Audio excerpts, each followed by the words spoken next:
Bismillahirrahmanirrahim. Assalamualaikum warahmatullahi wabarakatuh. Innal hamdalillah nahmaduhu wa nasta'inuhu wa nastaghfiruhu wa na'udzu billahi min shururi anfusina wa min sayyiati a'malina. May yahdihillahu fala mudilla lahu wa may yudlilhu fala hadiyalah. Asyhadu an la ilaha illallah wahdahu la syarika lah taqriran bihi wa tauhidan. Wa asyhadu anna Muhammadan abduhu wa rasuluhu amma ba'du. Allahumma la sahla illa ma ja'altahu sahla wa anta taj'alul hazna idza syi'ta sahla. Allahumma inna nas'aluka hubbaka wa hubba man ahabbaka wa hubba amalin yuqarribuna ila hubbika bi rahmatika ya arhamar rahimin. Amin ya rabbal alamin. Alhamdulillahirabbil alamin. Mudah-mudahan pertemuan kita pada malam hari ini disertai dengan rahmat dan berkah Allah Subhanahu wa taala. Kesempatan yang sangat berbahagia ini insyaallah kita melanjutkan perjalanan kita yang mana kita akan melihat rumah terakhir kita, yakni adalah surga. Masya Allah. Jadi kalau kita minta surga, dalam hadis Rasul sallallahu alaihi wasallam diriwayatkan oleh Siti Aisyah dengan mengatakan kata-katanya, idza sa'altumul jannah fas'alil firdausil a'la. Kalau Anda meminta surga, maka mintalah kepada Allah, yakni surga Firdaus. Jadi kalau minta surga, mintalah surga Firdaus. Jangan minta surga di lain Firdaus. Kenapa? Firdaus ini surga yang paling tinggi. Jangan mentang-mentang, saya mah tawadhu aja, tahu diri, ya Allah, ibadah saya kurang benar, pokoknya surga apa aja deh buat saya yang pantas. Jangan begitu. Tapi minta kepada Allah. Apabila Anda minta kepada Allah surga, minta surga Firdaus. Dan ini menunjukkan kalau sesungguhnya kita selalu mengatakan gantungkan cita-citamu setinggi langit, itulah dalilnya. Iya, gantungkan cita-citamu setinggi-tingginya, gantungkan cita-citamu setinggi-tingginya, setinggi langit. Jawabannya dengan mengatakan, wah, boleh nggak kita menggantungkan cita-cita setinggi-tingginya? Iya, mana dalilnya? Lalu dikatakan dengan mengatakan, fas'alil firdausil a'la. Mintalah kepada Allah surga Firdaus.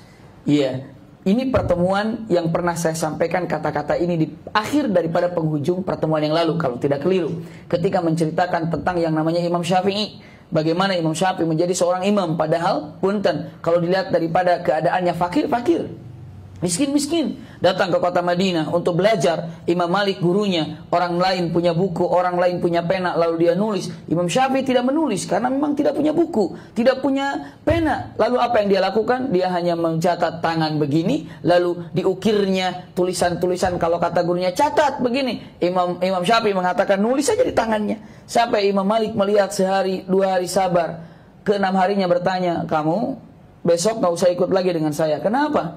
Karena kamu ini ternyata main-main. Orang lain nulis, kamu hanya ngukir-ngukir di tangan saja. Lalu Imam Syafi'i mengatakan, ya bagaimana saya mau nulis? Saya gak punya kitab, gak punya tulisan, gak punya pena, gak punya buku. Bapakmu, kamu gak minta, bapak saya sudah meninggal. Ibu dalam keadaan miskin. Nah terus kenapa aku ukir di tangan ini? Tapi saya resapi seakan-akan aku mengukir tulisan ini dalam hatiku, dalam pikiranku. Lalu kata Imam Malik mengatakan, kamu hafal apa yang kamu tulis? Kamu hafal yang kamu catat? Saya hafal. Coba begitu diucapkan, hafal semua Imam Syafi'i. Subhanallah. Jadi tidak ada alasan untuk menjadikan saya tidak bisa menjadi seorang yang paham terhadap agama karenanya banyak kan? Karena sibuk, karena urusan kantor, karena urusan keluarga, karena urusan bisnis, karena urusan apa. Nggak ada alasan untuk menjadi ahli surga pun demikian. Kalau ingin jadi ahli surga dengan mengatakan saya nggak bisa sholat, kenapa? Karena sakit. La haula wala quwata illa billah. Nabi Ayub Nabi siapa yang sakit? Nabi Ayub alaihissalam yang sakitnya parah, tapi masih sempat sholat. Iya, saya pernah menyampaikan dengan mengatakan, saya sibuk dengan pekerjaan saya, dengan tugas saya. La haula wala quwata illa billah. Nabiullah Sulaiman alaihissalam lebih kaya daripada kita. Bahkan tidak ada yang lebih kaya daripada Nabi Sulaiman. Tidak ada yang paling sibuk kecuali Nabi Sulaiman. Tapi Nabi Sulaiman pun sujud. Iya, jadi tidak ada alasan bagi kita. Kenapa Anda tidak bisa menjadi ahli surga? Jujur saja, hawa nafsu kita selalu mengalahkan punten hal-hal yang baik-baik. Maka dengan menyebutkan usikum wa iyaya nafsi bitaqwallah, gantungkan cita-cita setinggi-tingginya dengan mengatakan saya ingin jadi ahli surga Firdaus. Seperti itu. Maka setelah cita-cita yang kuat dan kokoh ini, kuatkan keinginan kita bukan hanya dikuatkan, langkah kita dikokohkan, lalu kita istiqamah dan doa, insya Allah kita mendapatkan surga firdaus semuanya. Subhanallah. Antara kita dan surga ada apa?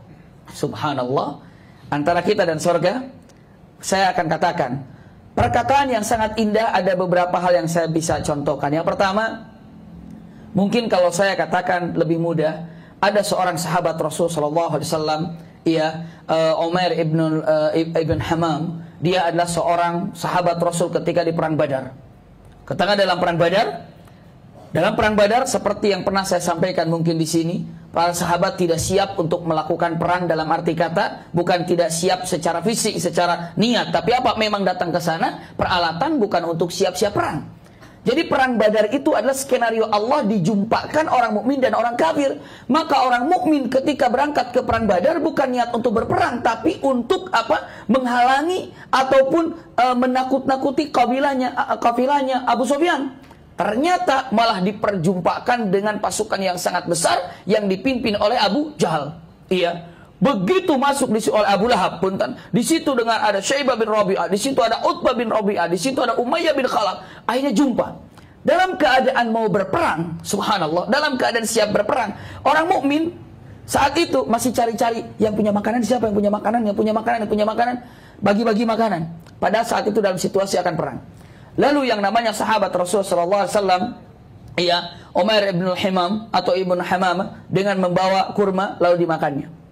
Ketika sedang memakan kurma, Rasul sallallahu alaihi wasallam berkhutbah sebelum perang dan beliau mengatakan, "Ma bainakum wa bainal jannah illa qatl haula." Itu kata-katanya. Antara kalian dengan surga itu hanya terhalang dengan pasukan orang kafir ini. Hanya terhalang dengan pasukan orang kafir ini. Lalu sahabat Rasul yang namanya Ibnu Hamamah dengan mengatakan, "Ya Rasulullah, baini wa bainal jannah illa qatl haula." Ya Rasulullah, antara aku dengan surga hanya terhalangi dengan pasukan ini. Kata Rasulullah, iya, kalian ini menuju surga hanya terhalang dengan pasukan itu saja. Yang dilakukan oleh sahabat Rasul Ibnu Hamamah dengan mengatakan, "Bakin ya Rasulullah." Iya, lalu beliau mengatakan kata-kata yang terindahnya, "Terlalu lama kalau saya harus menghabiskan kurma yang ada di mulutku untuk menuju surga." Dimuntahkannya dan berlari menuju ke depan dan wafatlah Abu Hamamah. Subhanallah. Ketika dikatakan antara kalian dengan surga ada pasukan, jawabannya bakin. Apa artinya bakin? Baik, aku rindu terhadap surga. Baik, aku senang terhadap kabar ini. Tunggu sebentar, aku akan ikut bersamanya. Subhanallah, itu bakin. Bakin. Jadi kalau saya katakan antara kita dengan surga ada apa? Ibu bapak belum bisa bakin dulu karena tidak tahu ada apa di situ. Iya. Jadi kalau mengatakan bakin, Masya Allah, luar biasa. Itu bahasa Arab yang luar biasa. Jadi kalau misalnya begini contohnya. Contohnya ibu lagi cari-cari barang. Waduh, cari-cari barang, apa barang tas lah, apa barang jilbab yang lagi dicari. Udah lihat di internet segala macam. Tahu ada tokonya. Tiba-tiba bapak datang. "Bu, kabar gembira Bu. Kenapa? Jam 6 ini tutup nih diskon. Kenapa? Itu yang ibu cari ada sekarang di sana. Cepat Bu, saya tunggu di bawah." Ibu bilang, bakin. Kenapa? Ini kabar gembira buat saya dan saya tidak sabar untuk sampai ke sana. Tunggu sebentar, aku akan ikut bersama Anda. Itu bakin. Masya Allah. Jadi kalau dikatakan antara Anda dengan surga, ada sesuatu yang akan membuat Anda mengatakan bakin. Masya Allah. Jadi ketika pulang dari pengajian ini nanti tadi bahas apa? Bahas bakin.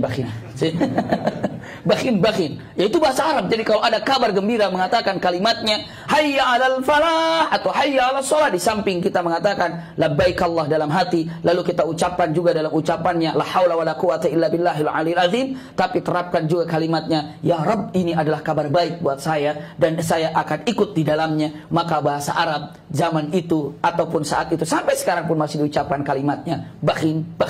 Masya Allah. Bakin. Itulah yang ada. Setelah antara sahabat Rasul dengan surga ada pasukan Badar. Antara kita dengan surga banyak sekali. Apa yang harus kita garap? Masya Allah. Nanti kita akan lihat satu persatu. Antara kita dengan surga ada apa? Pastinya ada amalan-amalan yang harus kita lakukan. Jadi antara kita dan surga bagian pertama ini, saya tidak akan mengupas antara kita dan surganya ada apa dulu. Karena apa? Itu di bagian kedua untuk menegaskan. Tapi judulnya nggak apa-apa, disampaikan mulai sekarang. Antara kita dengan surga. Mudah-mudahan sebelum Ramadan yang keduanya bisa diselesaikan. Insya Allah. Iya, karena setiap habis pengajian di sini, teman-teman suka lalu nanya, mengatakan, mana hasilnya? Lihat saja, disaling sapa, lihat saja. Setelah itu apa? Kapan lagi? Selalu nanya, kapan lagi? Nanti saya bilang, insya Allah diatur lagi jadwalnya. Alhamdulillah. Jazakumullah khair. Iya. Saya lanjutkan, Allahu Akbar.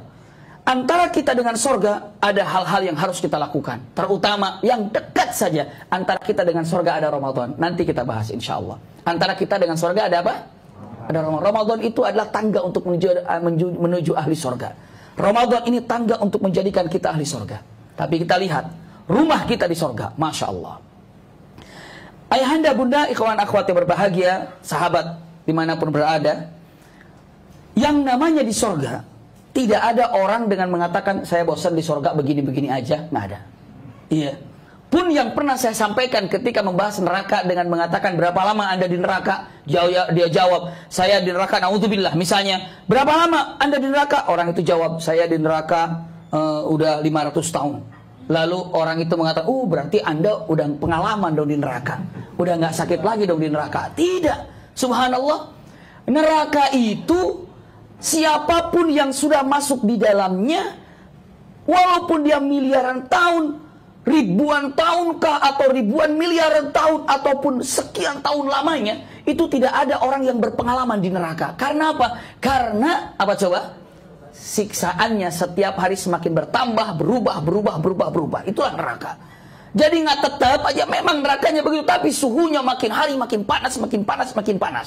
Kalau seandainya masuk pertama kali, saya punya sahabat, Masya Allah itu luar biasa, di daerah Pondok Labu. Di pinggir jalannya beliau diam, tinggal di situ, kontrak di sana. Saya datang ke rumah beliau dan anaknya juga teman kami. Subhanallah, begitu masuk ke rumahnya tidak ada AC. Saya tanya berapa lama nggak ada AC di sini? Alhamdulillah 3 tahun. Bagaimana malam? Tidur nyenyak, siang nyenyak. Coba yang terbiasa pakai AC bisa nggak kira-kira begitu? Tidak bisa. Anak saya bilang, Abi, nanti besok saya mau tidur di rumah teman saya itu, karena anaknya juga teman anak saya. Setelah itu tidur di sana jam 9 udah SMS, Abi tolong jemput. Saya bilang, kenapa? Panas. Kenapa? Gak ada AC-nya. Tunggu, Abi lagi pengajian, nanti jam setengah 12 atau jam 11 dijemput. Beneran itu. Di sampingnya dia tidur, teman-temannya tidur, yang satu rumah itu nyenyak. Pakai baju lagi. Ini anak saya udah pakai buka baju, udah begini, nggak bisa tidur. Begitu saya bilang, saya mau datang nih mau jemput anak. Iya.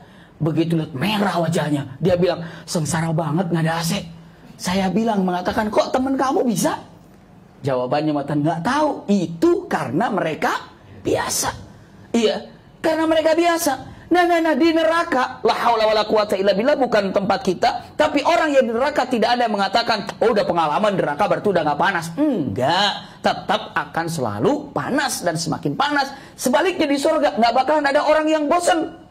Bosan surga begini-begini aja, nggak ada. Dalam Al-Quran, waladaina mazid. Waladaina mazid. Kata Al-Quran, firman Allah, waladaina mazid, dan kami banyak tambahan yang lebih indah lagi, lebih banyak lagi, mazid. Jadi kalau di sorga ini, punten, setiap hari semakin indah keadaan, semakin nyaman keadaan. Itulah sifat sorga yang paling top yang harus kita lihat. Suami semakin lama di sorga semakin ganteng, semakin gagah. Istri kita lihat di sorga semakin lama semakin cantik. Beda nggak sama di dunia? Lain.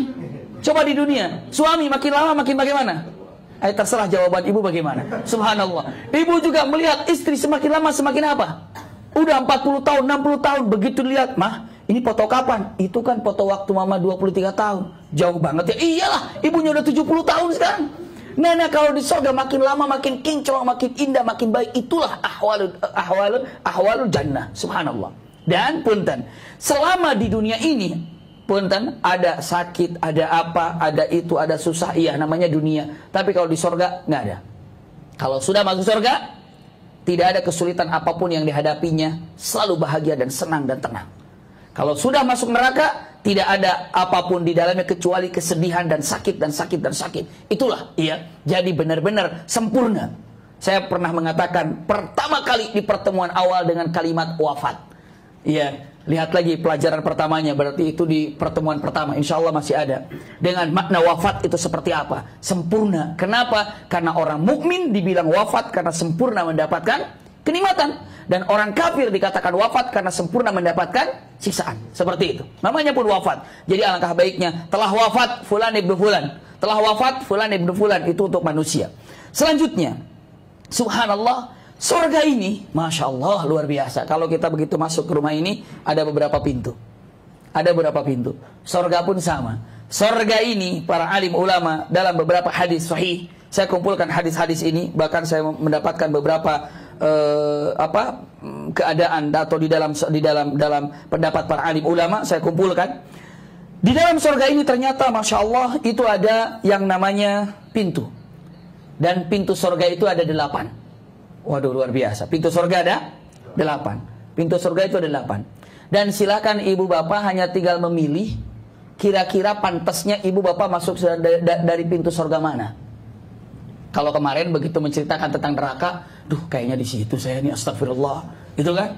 Kayaknya di sini, astagfirullah. Tapi begitu surga sekarang melihatnya, kayaknya di sana, alhamdulillah. Begitu, Masya Allah, kayaknya saya di sana, alhamdulillah. Silakan. Ya, nanti kita lihat sifat-sifat ahli surga itu seperti apa. Di dunia aja udah ketahuan. Sifat ahli surga itu di dunia aja udah ketahuan. Oh, ini sifat ahli surga. Coba sudah memiliki nggak sifat seperti ini? Saya akan sampaikan dulu dengan mengatakan, subhanallah, ada yang disebut dengan pintu atau dikatakan abwabul jannah, pintu-pintu surga. 8 pintu surga ini, yang pertama, Masya Allah, saya sampaikan, khasun li ummati Muhammad sallallahu alaihi wasallam. Para alim ulama mengatakan bab khasun li ummati Muhammad sallallahu alaihi wasallam ini adalah pintu pertama. Maknanya adalah pintu khusus untuk umat Muhammad. Masya Allah. Nah, ketika disebutkan pintu khusus untuk umat Muhammad, kita tidak tahu. Namun beberapa pendapat. Pendapat pertama ada yang mengatakan ini adalah pintu yang 70.000 orang masuk surga tanpa dihisab. Sudah dibahas ini ya? Sudah dibahas. Saya loncat, iya. 70.000 orang masuk surga tanpa dihisab. Para ulama mengatakan ini adalah khasul li ummati Muhammad.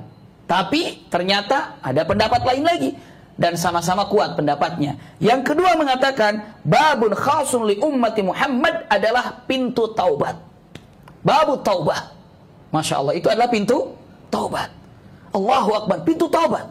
Pintu taubat ini apa? Pintu kembali ke Allah Subhanahu wa taala. Taubat itu artinya rujuk. Rujuk itu artinya apa? Balik.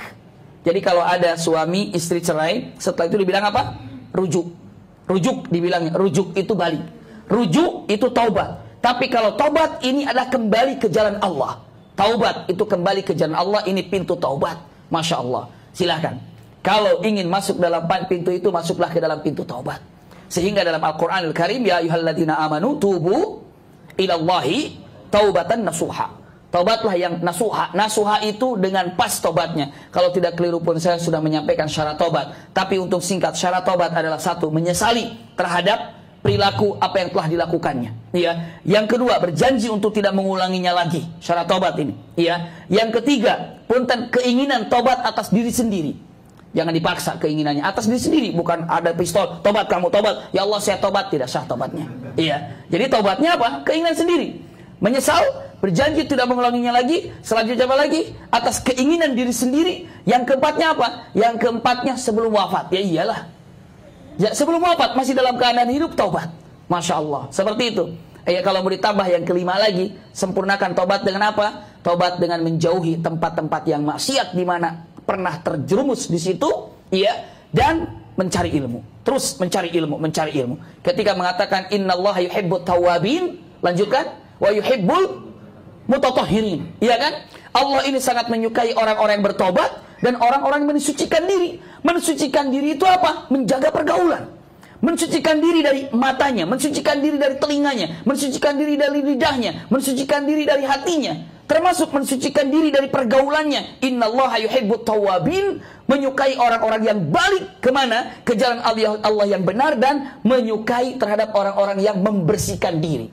Hartanya dibersihkan, pergaulannya dibersihkan, hatinya dibersihkan, fikirannya dibersihkan, matanya, telinganya, anggota tubuhnya dibersihkan. Itulah yuhibbul mutatahhirin.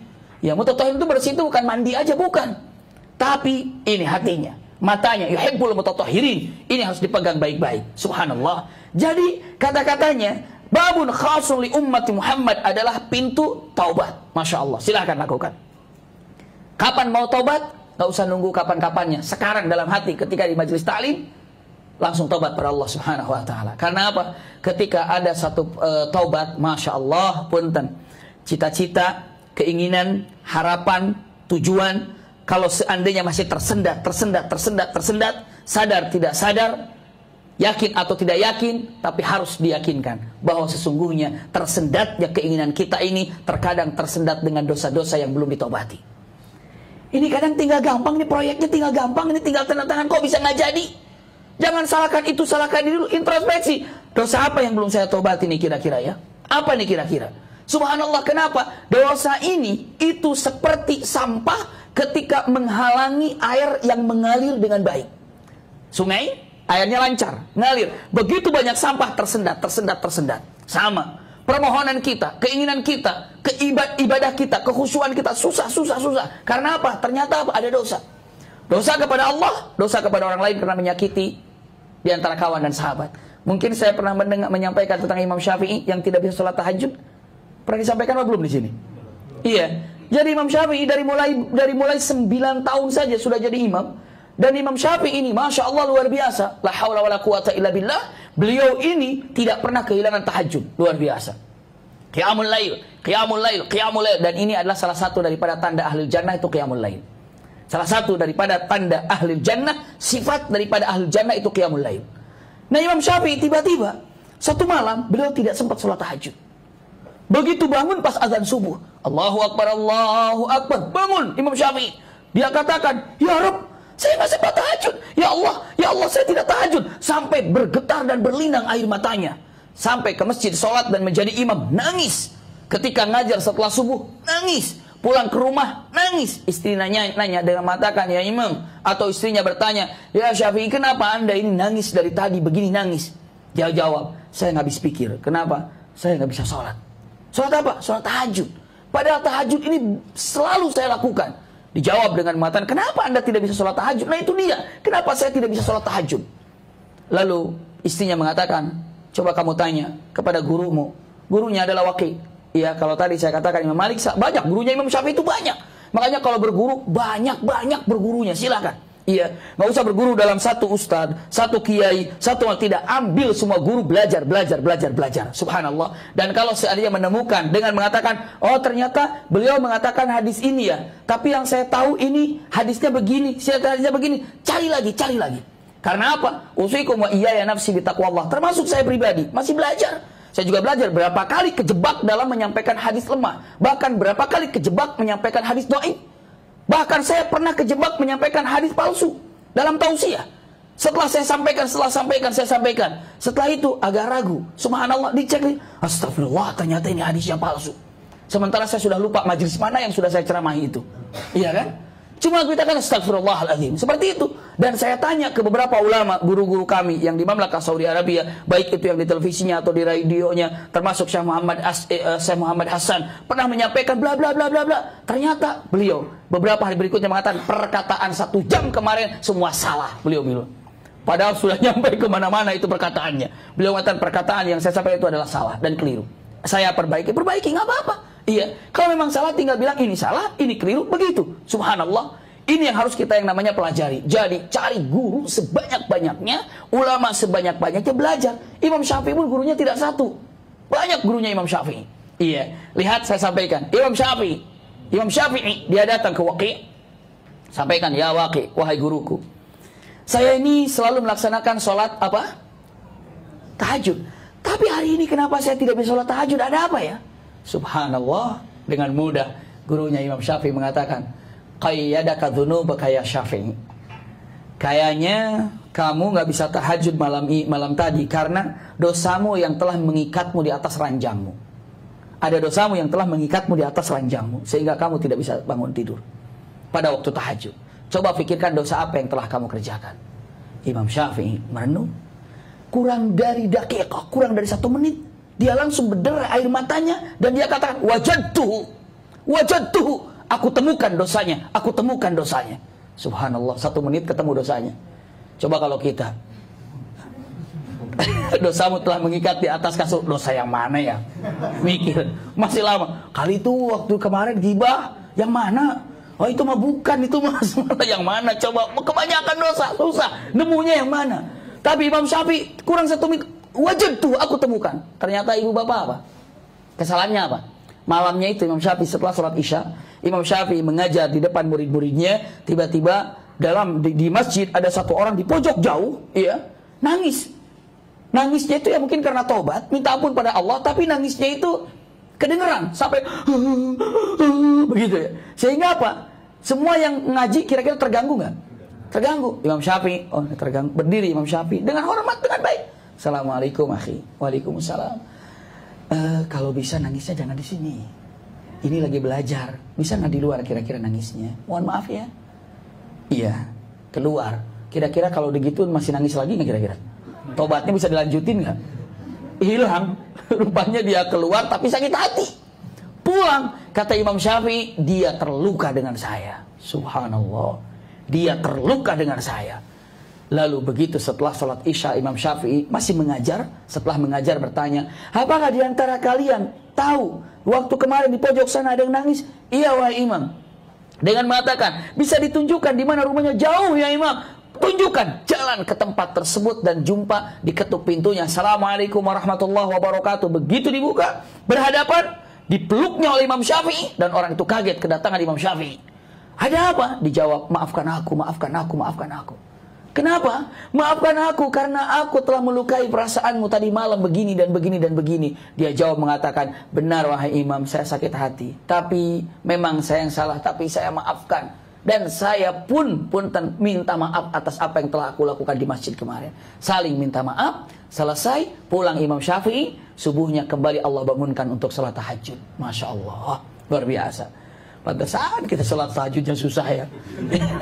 Diikat di kepala, diikat di leher gitu. Wah, dosa sana, dosa sini, dosa sana, dosa sini. Coba dengan mengatakan lepaskan dosa yang ada, lancar semuanya. Masya Allah. Iya. Jadi dengan mengatakan kalimatnya, khasun li ummati Muhammad sallallahu alaihi wasallam, ini adalah pintu taubat. Dikatakan tobatlah, tobat. Kapan? Terserah kapan. Jadi kalau misalnya mau tobat dengan menyebutkan kapan saya tobat, sekarang silahkan dalam hati, ya Allah, tobat atas berbagai macam kesalahan yang telah aku lakukan. Ini adalah jadi kapan Anda tobat? Secepatnya. Di mana? Di sini. Di mobil, di mobil. Astagfirullahaladzim, astagfirullahaladzim, seperti itu paling mudah dengan ucapan mengatakan istighfar. Ada yang pertama, babun khasun li ummati Muhammad. Pegang baik-baik. Ini adalah pintu surga yang pertama, atau disebut dengan pintu taubah. Ya, babun khasun li ummati Muhammad dalam kurung babut taubah. 2. Yang kedua adalah babus salat. Masya Allah, pintu salat luar biasa. Kalau ibu bapak ahlinya salat ini luar biasa. Jadi pintu salat, kita masuk dalam pintu salat luar biasa. Pintu salat. Saya pernah menyampaikan dalam masalah sholat ini pun dalam beberapa pertemuan luar biasa. Sholat ini bukan hanya sekedar gerakan, tapi coba khusyuk dengan nikmat. Belajar sholat khusyuk, silahkan cari bagaimana caranya. Namun yang jelas sholat khusyuk ini diawali dengan rasa cinta pada Allah Subhanahu Wa Taala. Kalau sudah ada rasa cinta pada Allah Subhanahu Wa Taala, itu ditunggu-tunggu, ditunggu-tunggu, rindu. Punten, rasa-rasanya kalau orang ini sudah melaksanakan sholat, masya Allah luar biasa. Dan saya kalau tidak keliru pernah menyampaikan di sini bahwa perbedaan antara mukmin dan orang kafir itu adalah sholat. Iya kan? Perbedaan antara orang mukmin dan kafir adalah sholat. Iya. Bahkan saya pun menyampaikan kalau Umar bin Khattab begitu sadar setelah ditusuk oleh Abu Lulu al-Majusi, begitu bangun, apa yang dia katakan? Orang-orang sudah pada sholat, nggak digubris luka yang ada dalam tubuhnya. Begitu sadar, nggak bangun-bangun dia, nggak bangun-bangun. Beberapa orang, ya Amirul Mukminin, bangun, nggak bangun. Ya Umar bin Khattab, nggak bangun. Ya sahabat Rasulullah, nggak bangun. Lalu Hafsah membangunkannya dengan cara apa? Hafsah membangunkan Umar bin Khattab mengatakan apa? Hayya 'alas shalah, bangun. As-shalah, salah, salah, gitu kata Umar bin Khattab. Masya Allah. Coba kalau kita begitu subuh, hayya 'alas shalah, baru adzan. Astagfirullah. Beda. Ini salat, begitu bangun. Pertanyaannya jujur, orang-orang udah pada sholat? Sudah ya Amirul Mukminin. Ambilkan air. Untuk apa? Aku belum sholat. Allahu Akbar. Nggak digubris dulu rasa sakit dan siapa nusuk. Selesai, Umar bin Khattab sholat, selesai Umar bin Khattab sholat baru nanya, siapa yang telah menusuk saya? Siapa yang telah menusuk saya? Jawaban Umar bin Khattab apa? Ketika dijawab dengan matan, yang menusukmu adalah Abu Lu'lu' al-Majusi. Yang telah menusukmu adalah Abu Lu'lu' al-Majusi. Tahu itu agama Majusi dan orang kafir. Umar ibn Khattab tidak mengatakan, alhamdulillah yang membunuh saya adalah orang kafir. Tidak begitu jawabannya. Alhamdulillah yang membunuh saya adalah orang yang tidak sholat. Kenapa? Karena orang tidak sholat sama dengan orang kafir. Orang boleh tidak sholat hanya dua. Satu orang mati, yang kedua orang gila. Selesai.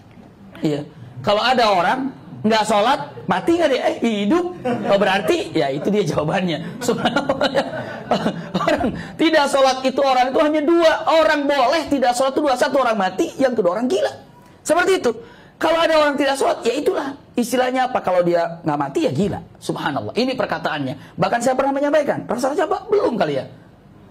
Kalau Rasulullah mengatakan orang yang tidak sholat terserah, mau bangun bersama siapa pertama? Firaun. Yang kedua, atau mau bersama siapa? Haman. Atau mau bersama siapa? Qarun. Atau mau bersama siapa ketika empat ini? Ubay bin Khalaf. Iya. Kata Rasulullah dalam riwayat Abu Hurairah, yang mereka yang tidak sholat, di akhirat nanti terserah mau bangun sama siapa? Mau sama Firaun?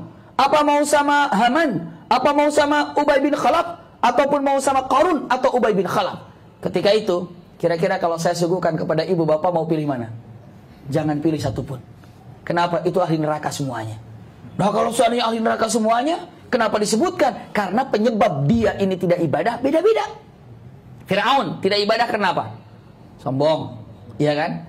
Haman tidak ibadah pada Allah karena apa? Karena jabatannya. Jadi Haman ini orang kepercayaan siapa? Firaun. Iya, orang yang punya jabatan, baik itu jabatan di perusahaan, apa jabatan di kenegaraan, apa jabatan di mana, sehingga dia tidak sholat, siap-siap bangun bersama Haman. Naudzubillah. Qarun, udah tahu semua ini, Qarun nggak bisa sholat karena apa? Karena hartanya, udah tahu harta karun. Qarun, iya. Yang keempat siapa? Ubay bin Khalaf. Tidak bisa sholat karena apa? Ubay bin Khalaf tidak bisa sholat karena ngurusin keluarganya. Ada nggak kira-kira ngurusin anak sampai nggak sholat? Ada. Ada nggak ngurusin suami, ngurusin istri sampai nggak bisa sholat? Ada. Hati-hati Ubay bin Khalaf. Naudzubillah. Iya. Punten lagi untuk tahu ini agar jelas untuk mengatakan babus sholat. Kira-kira kita sudah masuk ya untuk masuk dalam pintu babus sholat? Jawabannya dengan mengatakan ada dalam diri sendiri. Sudah rindukah kepada sholat? Dan sudah sedihkah ketika akhir sholat kita? Kalau orang ahli sholat, begitu adzan gembira, Allahu Akbar, Allahu Akbar, alhamdulillah udah zuhur. Begitu nggak kita ini? Apa biasa aja Allahu Akbar, oh zuhur nih, cari masjid lumayan. Tapi ada kegembiraan yang luar biasa, dipanggil, Masya Allah, dipanggil luar biasa.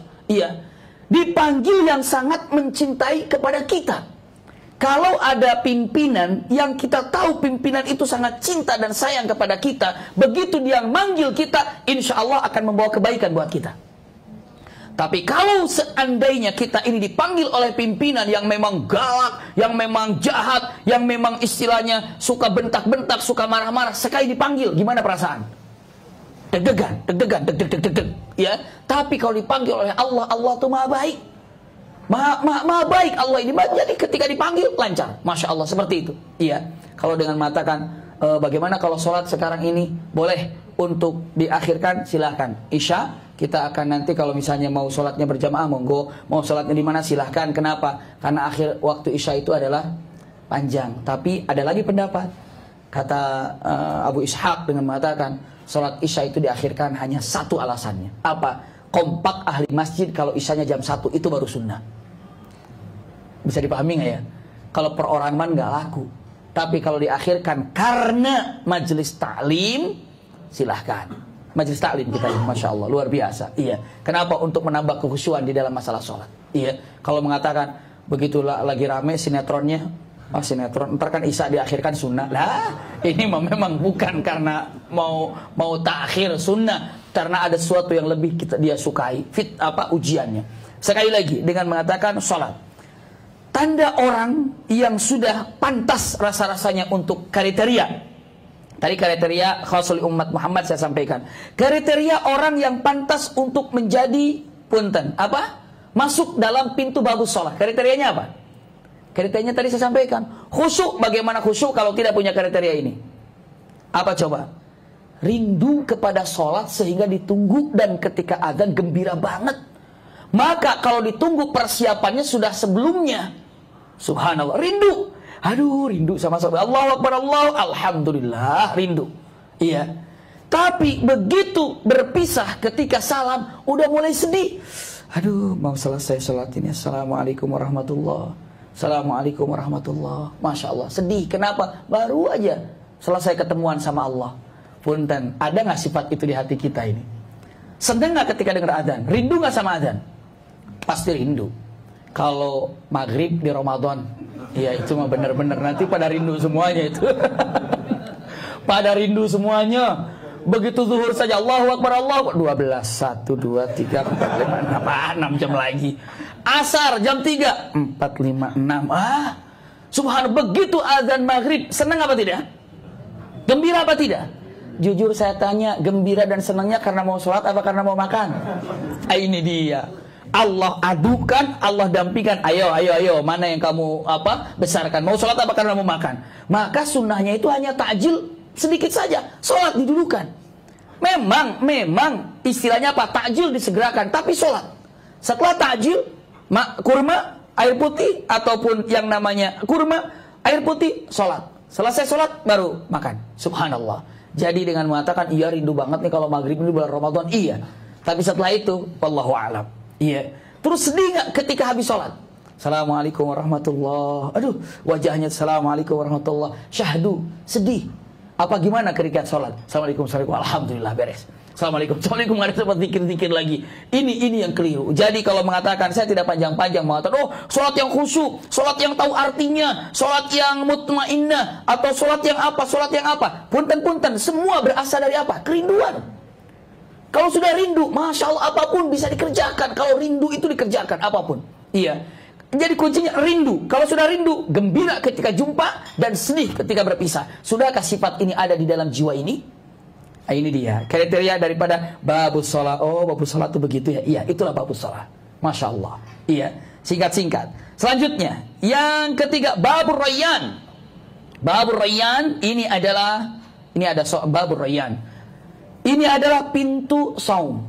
Masya Allah, bab pintu yang mana pintu ini dimasuki oleh orang-orang yang Masya Allah saum Ramadannya full, kena, dan saum sunnahnya dapat. Masya Allah, ini orang yang hobi dan suka terhadap saum, babur rayyan.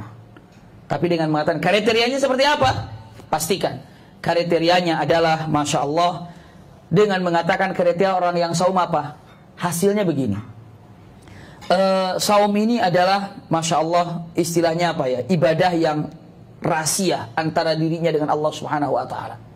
Antara dirinya dengan Allah Subhanahu wa ta'ala. Jadi kalau sholat ketahuan orang itu sholat, kalau haji ketahuan orang itu haji. Wah, apalagi kalau haji, Masya Allah, satu kampung tahu. Iya. Bahkan kalau haji itu kadang-kadang se-Indonesia tahu kalau dia tuh haji. Subhanallah. Bahkan kalau sudah haji dikasih nama depannya H. Tapi kalau orang ahli saum nggak ada S gelarnya. Kenapa? Saum lulu, S1, S2 karena saum, ahli saum, nggak ada. Subhanallah, tidak ada. Luar biasa. Jadi nggak ada. Saum ini antara dirinya dengan Allah Subhanahu wa ta'ala. Karena apa? Ini sebetulnya pembahasan tentang masalah bulan Ramadan, tapi saya tidak terlalu banyak untuk membahas saum ini. Namun yang jelas dengan mengatakan kriteria orang yang pantas untuk mendapatkan babur rayyan itu apa? Kriterianya adalah subhanallah, diantaranya para alim ulama mengatakan Masya Allah, memberi ataupun menyambut dengan sebaik-baiknya dan memanfaatkan bulan Ramadan dengan sebaik-baiknya. Ini adalah kriteria yang ada. Dan punten, asar daripada bulan Ramadan ini, dia menghiasi setiap minggunya atau setiap bulannya ada saja saum. Apakah namanya saum bed, apakah namanya saum saum Senin Kemis, apa namanya saum Daud, silakan. Nah, ini pun harus mengelalui dalam fikih. Kalau misalnya mengatakan saya pengen puasa Daud, boleh nggak dalam satu bulan? Boleh. Bulan ini puasa Daud. Setelah bulan Januari misalnya, atau Muharram puasa Daud misalnya. Muharram, Safar puasa Senin Kemis. Iya. Lalu apa? Rabiul Awal saya cuma puasa tengah bulan saja. Silakan. Ya, dengan mengatakan kalimatnya sa'atan tsumma sa'ah, kata Rasulullah. Jadi bervariasilah di dalam ibadah pun. Mungkin di antara ibu bapak yang belum pernah merasakan saum Daud. Pernah nggak saum Daud? Sebulan aja. Hari ini saum, besok enggak. Hari ini saum, besok enggak. Jangan hari ini enggak, besok enggak. Besoknya enggak. Besoknya itu bukan saum lagi. Subhanallah, tapi belang-belang. Saum ini enggak, punten. Dan itu fikih, ya. Fikih bagaimana cara saum yang benar. Secara saum Daud itu seperti apa? Iya, karena banyak yang harus disampaikan tentang masalah saum yang namanya saum sunnah. Kadang-kadang orang tidak bisa membedakan antara saum sunnah dengan saum apa? Dengan saum wajib. Kadang-kadang di bulan Syawal tanpa mengurangi rasa hormat kepada siapapun yang berpendapat berbeda, tapi lihatlah perkataan para salafus soleh yang ada. Kalau sudah bulan Ramadan, terus masih ada saum bocor di bulan Ramadan, di Syawal jangan dulu puasa Syawal, tapi apa dulu? Selesaikan dulu Ramadan, baru Syawal. Orang dengan Syawal dulu diselesaikan 6 hari, setelah itu apa? Baru Ramadannya diselesaikan. Itu keliru. Karena dia mengedepankan yang sunnah ketimbang yang wajib. Wajib utamakan, sunnah nanti. Iya, wajib selesaikan. Kalau ibu bayar hutang wajib apa enggak? Wajib. Bapak wajib bayar hutang. Tapi sedekah wajib apa? Wajib enggak sedekah? Kalau dengan mengatakan ada yang ini saya kasih inilah, saya kasih. Kalau zakat wajib, iya. Sedekahnya mengeluarkan, ini sunnah. Ataupun dengan mengatakan mana dulu kan kira-kira? Utang dulu apa sedekah dulu? Utang. Saya bayar utang dulu nih. Saya bayar utang. Setelah nanti sedekah. Utang bereskan, baru sedekah. Kenapa? Yang paling wajib itu adalah bayar utang. Begitulah dalam sistem ibadah yang ada. Mana wajib, mana sunnah. Jangan mengedepankan yang sunnah, wajib terbengkalai. Mengerikan. Itu adalah satu hal kekeliruan yang ada. Ya. Babur Rayyan adalah orang yang berdisiplin puasa bulan Ramadan dengan gembiranya, dengan indahnya. Ini lihatlah dengan ilmu bulan Ramadan seperti apa harus digarap dan seperti apa harus diraih. Selanjutnya, nomor 4. Setelah kita tahu bab at-taubah, babus shalah, babur Rayyan. Kira-kira sudah ada yang bisa masuk nggak dalam pintu itu kira-kira? Kayaknya bab taubah masuk deh kayaknya saya. Masya Allah, alhamdulillah. Kayaknya bab sholat saya bisa deh, lumayan. Ya. Bab Rayyan, insya Allah saya suka saum Senin Kemis. Alhamdulillah tuh. Ya, walaupun nanti harus dibuka lebar-lebar, kuatkan, subhanallah. Karena apa? Nanti setelah selesai yang 8 disampaikan, Abu Bakar nanya, ya Rasulullah, ada nggak yang dipanggil cuma dalam satu pintu? Ada. Ada yang dipanggil oleh 8 pintu? Ada.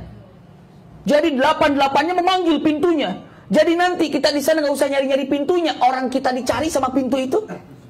Fulan udah diantar ke pintunya masing-masing. Abu Bakar bertanya, ya Rasulullah, ada nggak orang yang dicari dan dipinta dan terbuka pintu yang 8? Ada, kata Rasulullah. Siapa Abu Bakar? Rasulullah menjawab, Anda diantaranya wahai Abu Bakar. Masya Allah. Anda, kamu Abu Bakar yang terbuka pintu semuanya. Sifatnya Abu Bakar kok bisa membuka pintu surga yang 8 karena apa? Nanti, bentar lagi sabar. Iya, ini baru nomor 4. Nomor 4 ini. Nomor 4 baru nomor 4 dengan mengatakan babus sedekah. Masya Allah. Bab sedekah itu apa? Bab sedekah. Luar biasa yang namanya sedekah ini. Luar biasa sedekah ini.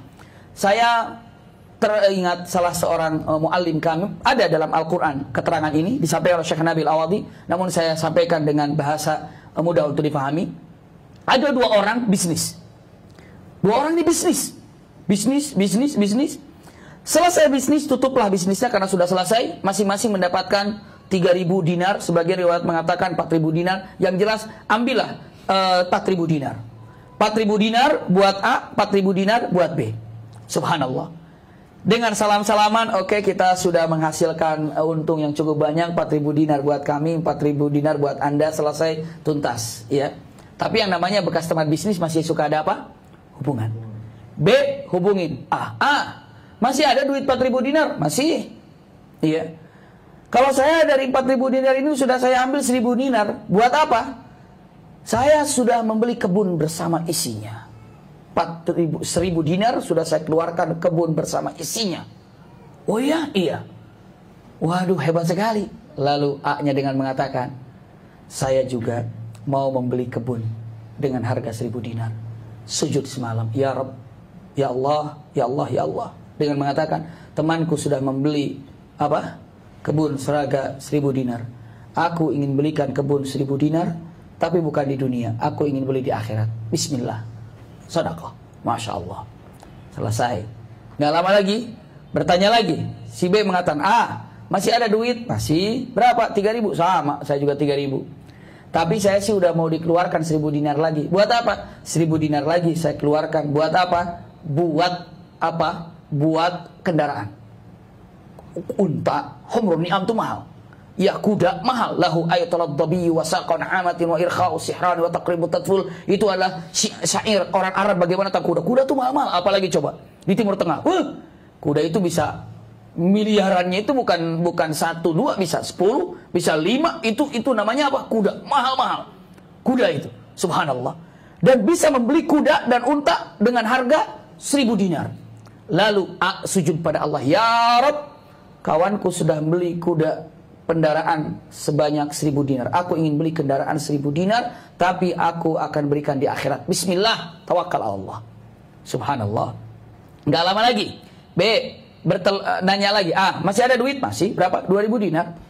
Aku mau habiskan 2.000 dinar apa? Buat beli istana megah untuk tempat tinggalku dan anakku dan cucuku. Diberikan istana megah. Sujud lagi. Ya Rabb, temanku telah mengeluarkan 2.000 dinar. Aku akan keluarkan 2.000 dinar. Untuk apa? Di akhirat aku belikan. Untuk apa? Istana. Bismillah, tawakal Allah. Selesai. Subhanallah. Tuntas ini, B undang. Datang dong kemari. Panen nih. Sekalian mau lihat rumah saya. Sekalian lihat kendaraan saya. Diundang A-nya. Begitu A melihat, rumah yang megah. Lalu apa? Kebun yang indah. Terus apalagi kendaraan yang mewah-mewah. Lalu kata B, saya ingin lihat di mana hasilmu. Kata A jawab, sama, saya juga beli kebun 1.000 dinar. Saya juga beli kendaraan 1.000 dinar. Saya juga beli apa? Istana 2.000 dinar. Mana saya pengen lihat? Belum waktunya, nanti lihatnya. Subhanallah. Ditagih lagi setiap jumpa. Mana saya pengen lihat? Belum waktunya. Akhirnya wafatlah dua-duanya. Setelah wafat dua-duanya, A dalam keadaan di sorga dengan mengatakan, ya Allah, pertemukan aku dengan fulan yang dulu telah membelinya di dunia. Hartanya yang habis dilakukan beli rumah, beli kendaraan, lalu beli istana, jumpakan aku dengannya. Begitu diperlihatkan, jumpa. Lalu B ini bertanya mengatakan, bagaimana kabarmu A? Aku baik-baik saja dan aku ingin memperlihatkan kebunku yang dulu aku beli. Aku ingin perlihatkan kendaraanku yang aku beli. Aku ingin perlihatkan apa lagi? Istana yang aku beli. Begitu lihat, lebih mewah dan indah luar biasa. Saat itulah si B bertanya dengan, kok bisa? Dia jawab, aku berikannya di mana? Untuk akhirat. Subhanallah. Itulah yang ada. Maka sedekah ini ada khusus pintu sedekah yang luar biasa. Indah sekali. Indah sekali bab sedekah. Silahkan dengan mengatakan syaratnya apa? Sedekah yang syaratnya ini adalah apa syarat yang ada? Jauh daripada riya. Jauh daripada riya. Itu pertama. Yang keduanya apa lagi? Afdalnya katem, rahasia antara dirinya dengan Allah Subhanahu wa taala. Masya Allah. Selesai. Ini adalah yang namanya babus sedekah. Luar biasa. Karena apa? Hakikatnya orang sedekah seperti buang duit kan? Coba kayak buang uang, ada kolam, ada sungai, dibuang uangnya, pluk, ke bawah air. Udah selesai. Kita titipkan sedekah, selesai. Kenapa? Jumpanya kapan? Nanti di akhirat. Itulah sedekah. Daripada kalimatnya apa sedekah. Artinya apa? Jujur, percaya. Ataupun apa? Yakin dengan apa yang terjadi. Sehingga Abu Bakar mendapatkan gelar Abu Bakar Siddiq. Apa Siddiq ini? Dan mempercayai apa yang dikatakan Rasulullah SAW. Sedekah ini tingkat kejujuran yang tinggi. Iya. Bahkan beberapa para alim ulama mengatakan orang yang bersedekah ini paling tidak berjumpa dengan Abu Bakar dan bersama dengan Maryam alaihissalam. Subhanallah. Kenapa? Abu Bakar As-Siddiq. Maryam kata-katanya dalam firman Allah Subhanahu wa taala apa? Wa Maryam ibnata Imran allati ahsanat farjaha fanafakhna fihi min ruhina wa saddaqat bi kalimati rabbiha wa kutubihi wa kanat minal qanitin. Jadi bergabung bersama Maryam alaihissalam lalu bergabung bersama Abu Bakar As-Siddiq. Masya Allah, luar biasa. Ini keindahan yang ada tentang babus sedekah. 5 sekarang ya. Babu birrul walidain. Allahu Akbar. Jadi kalau masih ada orang tua, silahkan khidmat, cintai, sayangi. Karena ini adalah pintu birrul walidain. Bahagiakan orang tua. Bagaimana cara membahagiakan orang tua? Cara membahagiakan orang tua ini adalah tergantung apa yang dihajatkannya. Kadang-kadang orang tua, tidak ada orang tua yang tidak senang ketika melihat wajah anaknya. Datang berkunjung kepada ibunya datang berkunjung kepada ibunya itu satu hal yang luar biasa. Usikum wa iyaya nafsi bitaqwallah. Saya pernah menyampaikan di pertemuan-pertemuan yang lalu tentang bab birrul walidain. Abu Hurairah ketika dipanggil oleh ibunya, "Ya Abu Hurairah," jawabannya apa? "Labbaik." Ternyata agak suaranya kencang.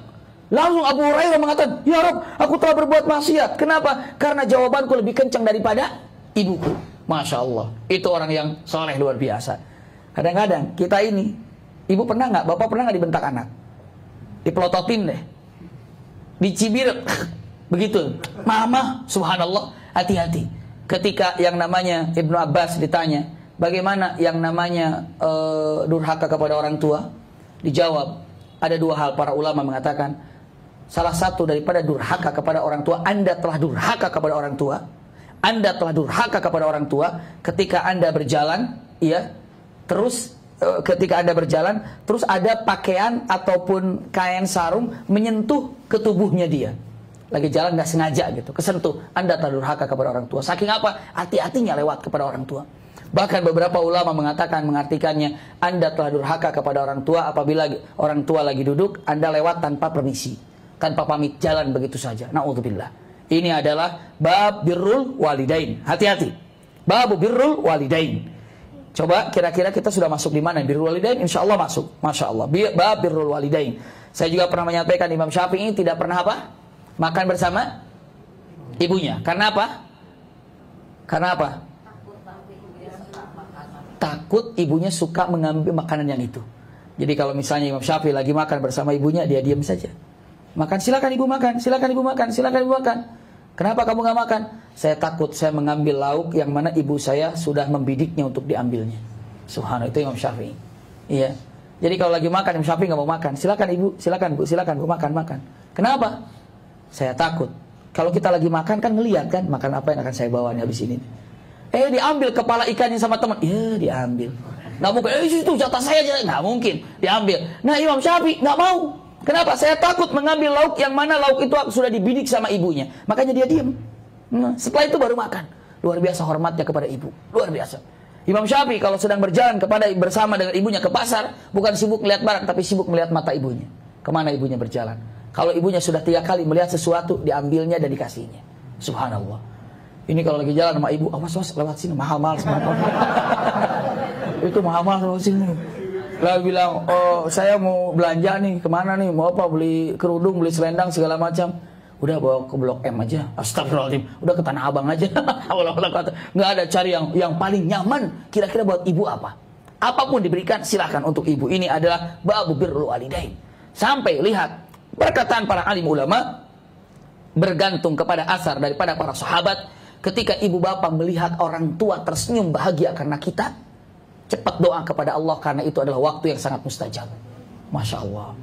Datang berkunjung kepada orang tua, "Alhamdulillah nak, mama senang banget. Ya Rob, minta apa yang ibu bapak hajatkan cepat terkabul." Saat melihat senyuman orang tua, karena Anda bahagianya. Bukan senyumnya karena ada cerita yang lucu. Tidak.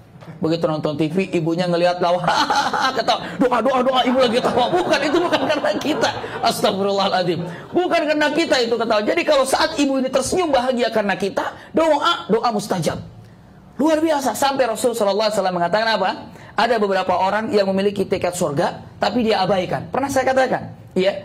Ada orang memiliki tiket surga, tapi dia abaikan. Siapa mereka yang punya tiket surga diabaikannya ya Rasulullah? Pertama adalah orang yang masih memiliki orang tua tapi tidak sanggup membahagiakannya.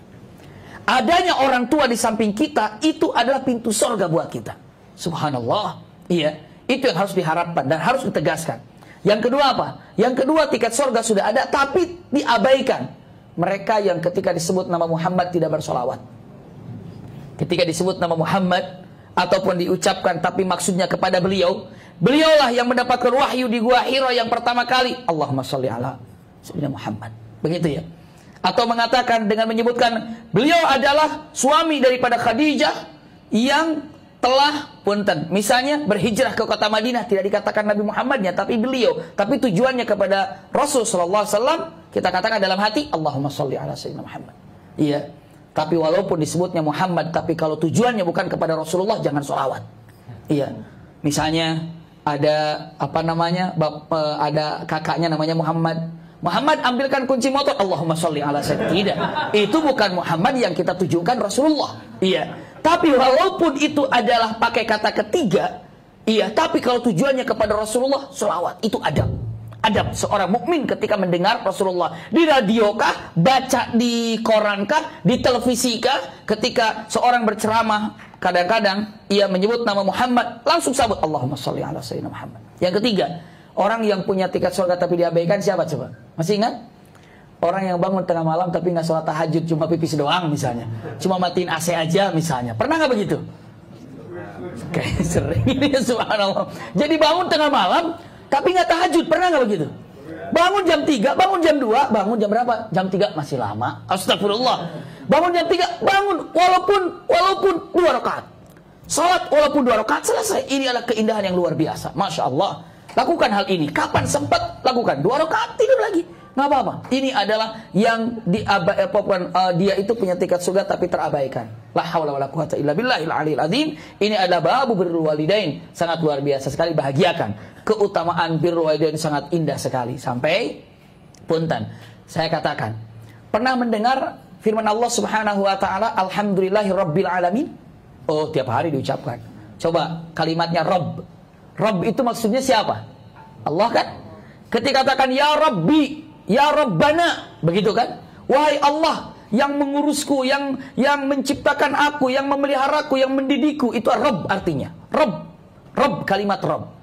Saya selalu mengucapkan Rabb ini paling tidak memiliki 3 makna, yang menciptakan, yang memelihara, dan mendidik. Itulah kalimatnya Rabb. Nah, kata-kata Rabb ini Allah ridha untuk disimpan. Anda melakukannya, mengucapkannya untuk orang tua. Padahal Rabb itu biasanya untuk siapa? Allah. Rabb ini untuk Allah. Alhamdulillahirabbil alamin. Allah. Ya Rabbana, Allah. Ya Rabbi, Allah maksudnya. Tapi begitu untuk orang tua, nggak apa-apa pakai kalimat Rabb ini untuk orang tua. Saking Allah mengangkat derajat orang tua. Mana buktinya? Allahumma gfirli wali walidayya. Lanjutkan. Warhamhuma kama rabbayani. Kama rabbayani. Kata-kata Rabb biasa dipakai untuk Allah, sekarang disimpan untuk orang tua. Bagaimana derajat orang tua? Masya Allah. Kata-kata Rabb itu pantasnya buat Allah, tapi Allah pakai Rabbayani, pakai Rabb untuk orang tua. Kama Rabbayani shaghira. Subhanallah. Khidmatnya kepada orang tua itu luar biasa. Birrul walidain, sehingga ada pintu khusus birrul walidain. Masya Allah. Pintu khusus untuk membahagiakan orang tua. 6. Ke-6 ini adalah babu silaturahim. Bab silaturahim. Masya Allah. Bab silaturahim itu menyambung silaturahim. Cinta, sayang, kasih. Itu adalah babu silaturahim. Orang yang tidak pernah dilihat kelak oleh Allah Subhanahu wa taala ini adalah orang yang memutuskan silaturahim. Tapi orang yang pandai menyambung silaturahim, Masya Allah, itu Allah bolak-balik kelak di akhirat akan memperhatikan benar kepada orang yang pandai melakukan silaturahim. Sampai yang di sampingnya iri. Nah, Allah kok negur lagi ke dia, tegur lagi ke dia, tegur lagi ke dia. Ada apa? Ternyata orang ini pandai bersilaturahim. Jujur saja, punten, tidak ada, biar tekanan lebih bisa dipahami, lebih nikmat dengan singkatnya. Cukup banyak bab silaturahim. Ibu, bapak, dari mulai poin 1, 2, 3, 4, 5, 6, bukan hanya ini. Masih banyak. Kalau dibikin satu judul, babu sholah mungkin berjudul-judul ataupun beberapa kali pertemuan. Babu rayyan berapa kali pertemuan, iya. Babu birrul walidain juga sangat panjang. Babu silaturahim sangat panjang pula. Tapi lihat, biasanya kalau dikasih apa namanya ya, dikasih umpan biar datang gitu ya, ataupun biar senang, saya katakan untuk ayah anda bunda, lihat, kalau ingin merasakan tokcer, doa kita diterima dan dikabulkan oleh Allah. Tahu tokcer? Tokcer itu apa ya? Cespleng, itu bahasa saya cespleng mah. Subhanapunten. Tokcer aja lah bahasanya. Ya. Kalau ingin tokcer doa kita dikabulkan, coba selesai silaturahim, doa segera dikabulkan. Aduh, saya pengen punya hajat gini nih. Coba ada teman lama ya di handphone ya, yang belum saya temui. Oh, ini dia. Assalamualaikum, salam, apa kabar? Enggak, silaturahim aja. Gimana kabarnya? Baik semuanya. 5 menit ngobrol-ngobrol, telepon, tutup. Assalamualaikum, waalaikumsalam. Ya Rabb, dengan silaturahim ini, Masya Allah, silahkan minta pada Allah Subhanahu wa ta'ala. Setelah silaturahim, rasakan tokcernya doa kita ini. Luar biasa. Punten saya tanya dengan matan ibu bapak nggak, ada nggak nomor yang di handphone ibu bapak yang sudah 3 bulan belum dihubungi, ada nggak? Ada. Yang udah 6 bulan belum dihubungi, yang 1 tahun belum dihubungi, udah delete aja tuh nomornya. Buat apa, subhanallah. Saya punya sahabat luar biasa, sahabat kami luar biasa, itu dari luar biasa, masya Allah. Ini orang dalam 3 bulan sekali itu dia nge-broadcast semuanya. Itu di zaman belum ada BB, masih apa? Masih SMS. Masih SMS. Dia ini, masya Allah, setiap 3 bulan saya menerima dari beliau, Assalamualaikum warahmatullahi wabarakatuh. Apa kabar Abi? Mudah-mudahan sehat keluarga semuanya. Salam silaturahim dari kami, Fulan dan keluarga. Masya Allah. Kita mah paling broadcast Lebaran, broadcast Idul Adha, broadcast. Ini tiap 3 bulan saya terima. Subhanallah. Dan luar biasa orangnya, nikmat dan kelihatan banget ikhlas yang ada. Santai, silaturahimnya rajin. Kita tidak bisa dengan datang, bisa telepon, bisa SMS, bisa BBM. Masya Allah, silahkan. Iya, silaturahim itu luar biasa. Jadi mengatakan kalau ingin doa dikabulkan dengan cepat, tidak ada doa yang paling tokcer dikabulkan oleh Allah kecuali Anda setelah silaturahim. Makanya majelis taklim silaturahim itu. Doa pada Allah. Iya. Salah satu daripada majelis taklim itu ada silaturahimnya. Bagian daripada silaturahim dan minta pada Allah Subhanahu wa taala doa. Jadi saat di majelis taklim jangan hanya sekedar mendengarkan, tapi ciptakan sebuah doa dalam hati.